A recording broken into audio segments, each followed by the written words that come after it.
Dan untuk mengetahui penyebab melambatnya dari penjualan otomotif tahun ini sudah tersambung bersama kami melalui sambungan telepon Ketua Umum Gaikindo Yohanes Nangoi. Selamat sore Pak Yohanes.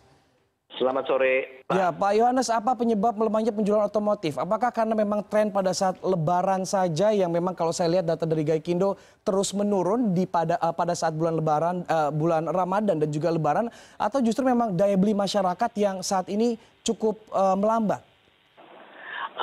Begini, kalau kita lihat bahwa Lebaran kan setiap tahun itu maju sekitar 2 minggu setiap tahun ya Pak ya. Sehingga dan selama Lebaran itu biasanya penjualan otomotif menurun karena orang akan sibuk dengan aktivitas mereka masing-masing dan kemudian konsentrasinya bukan pada beli mobil tapi kepada silaturahmi dan segala macam, sehingga biasanya pada saat bulan Lebaran itu akan turun.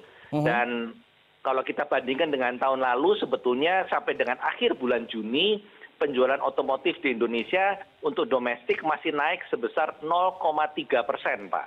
Ya. Jadi masih ada pertumbuhan sebesar 0,3% dibandingkan Juni tahun 2017 dan 2016.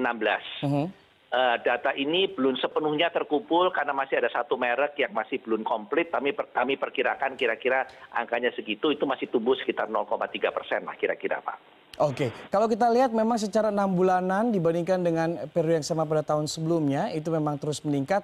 Namun bagaimana dengan target dari 1,1 juta unit yang ditargetkan oleh Gaikindo pada tahun ini? Ada peningkatan juga dibandingkan dengan tahun-tahun sebelumnya. Apakah akan tercapai? Kalau kita lihat tahun lalu pencapaian penjualan total satu tahun adalah 1.060.000. Kami perkirakan tahun ini harusnya bisa bertumbuh mencapai 1.100.000 atau tumbuh kira-kira sekitar 4% dibandingkan tahun lalu. Dari 1.060.000 menjadi 1.100.000. Kalau kita lihat sampai dengan pertengahan tahun atau bulan Juni ini, penjualan sudah mencapai 533.000 atau 534.000. Dan biasanya di dalam paruh waktu kedua atau semester kedua, second half, itu market lebih kuat daripada first half. Sehingga kalau kami melihat, harusnya angka 1,1 juta masih cukup aman.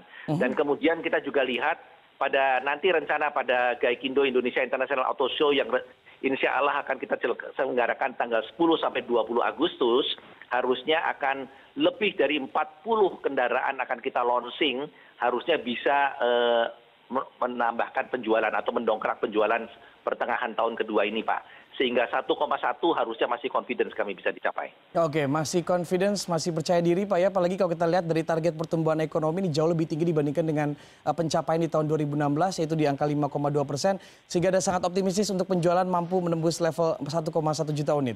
Pak Yohanes ya? Betul Pak. Oke, Pak Yohanes, kalau kita berbicara tentang tren dari otomotif, kita fokus ke mobil terlebih dahulu. Akan seperti apa? Anda mengatakan bahwa akan ada sekitar 40 mobil baru di launching pada saat Gias nanti. Akan seperti apa trennya untuk teknologinya mungkin?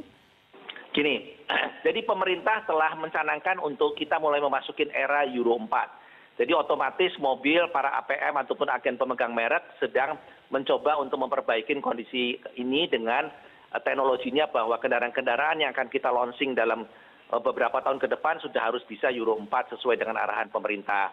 Tapi kendaraan-kendaraan itu lebih mengarah kepada kendaraan hemat bahan bakar dan juga kendaraan-kendaraan yang emisi gas buangnya lebih bersih. Ke arah sana Pak kira-kira.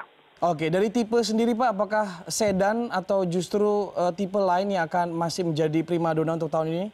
Sesuai dengan kondisi saat ini dan peraturan pemerintah mengenai kebijakan fiskal, maka kendaraan-kendaraan yang masih mendominasi market di Indonesia, saya rasa masih kendaraan SUV, MPV dan gitu Pak. Oke, kalau kita bergeser ke motor, sekarang untuk penjualan cukup dalam 6 bulan terakhir ini bahkan menyentuh level terendah dalam 8 tahun terakhir. Apakah ini bisa dikatakan market untuk motor sudah sangat jenuh di tanah air? Gini Pak, sebetulnya motor bukan bidang saya karena saya di mobil. Tapi proyeksi Anda dari sektor otomotif, Anda melihatnya seperti apa? Tapi kalau kita lihat, itu kita bisa lihat bahwa negara Indonesia itu di-drive ataupun dikendalikan oleh komoditas Pak. Komoditas itu batu bara, mining maupun yang namanya kelapa sawit.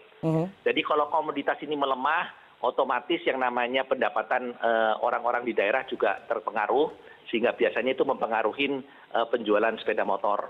Dan juga mobil-mobil nantinya akan terpengaruh, tapi dalam jangka panjang. Biasanya ke sana, Pak. Motor kena duluan. Oke, sehingga Anda memperkirakan untuk penjualan motor akan terus melemah sampai nanti harga komoditas pulih kembali, seperti itu? Biasanya akan begitu, Pak. Tapi kembali, saya bukan di bidang itu. Mungkin bisa ditanyakan rekan saya, Pak Yohanes Loman, sebagai Ketua Umum IC. Tapi kalau saya lihat analisa kami begitu, Pak. Oke, kalau kita lihat dari tren penjualan mobil yang terus meningkat secara 6 bulanan, walaupun kembali di bulan Juni ada anjlok cukup parah gitu ya, hampir 30%. Melihat adanya gelaran auto show seperti ini, bagaimana hal ini bisa menunjang penjualan, paling tidak di bulan selanjutnya setelah ada kejatuhan 30% di bulan Juni lalu? Gini, Pak, kalau kita lihat walaupun ajang Gias itu bukan untuk berjualan, tapi biasanya Gias itu dihubungkan dengan penjualan. Nah, tahun lalu contohnya di dalam Gias tahun 2016, kami berhasil membukukan penjualan lebih dari 20.000 kendaraan. Ya. Nah, kemudian dengan penjualan nilai total sekitar 6 triliun lebih. Jadi harusnya kalau kita melihat walaupun ini bukan target, tapi harusnya 2017 akan lebih baik daripada tahun lalu. Oke, untuk pabrikan dan juga market share, kalau kita lihat Honda ini tahun 2016 lalu mencapai rekor tertinggi penjualan selama di Indonesia. Apakah Anda melihat tahun ini Honda juga akan masih mencetak rekor tertinggi lagi? Oke, buat kami Pak, terus terang permainan masih ada di MPV, SUV. Jadi siapa yang lebih bermain di kendaraan bawah, apalagi MPV, terus kendaraan-kendaraan yang namanya LCGC, itu yang akan lebih banyak penjualannya. Kalau kami lihat Toyota, Honda, kemudian Daihatsu itu akan bersaing ketat di kendaraan-kendaraan kelas begitu. Dan saya lihat yaitu tinggal masing-masing adu strategi dalam hal marketingnya, Pak. Oke, marketing seperti apa yang saat ini dibeli masyarakat? Apakah hanya murni diskon saja atau justru ada cara-cara lain untuk mendongkrak penjualan mobil dari Anda sendiri? Yang paling utama kalau menurut saya adalah dari model, teknologi, kemudian yang namanya harga, dan after sale service, Pak.